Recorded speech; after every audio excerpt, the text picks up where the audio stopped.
Fan చూసుకొని కూర్చుంటావు, మంచి చైర్ చూసుకొని కూర్చుంటావు, మంచి పొజిషన్ చూసి కూర్చుంటావు.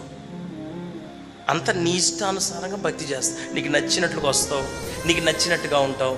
ఏంది ఎంత వాక్యం విన్నా ఇట్లుంటున్నావని మాట్లాడితే గద్దిస్తే అప్పగించుకోవటం ఉందా నీకు? తిరగబడతావు, లోబడవు. ఒక దైవజనుడు దేవుని ఆత్మ ప్రేరణతోనే వాక్యం చెప్పినప్పుడు నేను డబ్బులు తెమ్మని చెబుతున్నారా? ఏం చెబుతుండ్రు? బతుకు మార్చుకొని దేవుని రాజ్యం కోసం బతకమని కదా చెబుతుంది. దేవుని రాజ్యం కొరకు సిద్ధపరచబడమని కదా నీకు చెబుతుంది.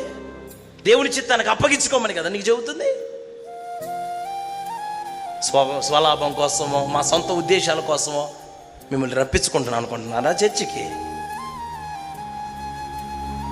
ఎందుకు వచ్చావు అసలు? నువ్వు మందిరానికి ఎందుకు వచ్చినావు?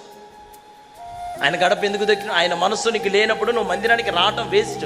ఇక్కడ నువ్వు నీ బ్రతుకును మార్చుకోలేకపోతే, ఇక్కడే నీకు మార్పు లేకపోతే దేవుని రాజ్యంలో నువ్వెట్టుంటావు అసలు? ఈడే మన బతుకులు సరిగ్గా లేకపోతే, ఇక్కడ దేవుని వాక్యానికి లోపడకపోతే, రేపు అంతమందిలో యేసయ్య సింపుల్గా అక్రమము చేయువారులారా నా యుద్ధ నుండి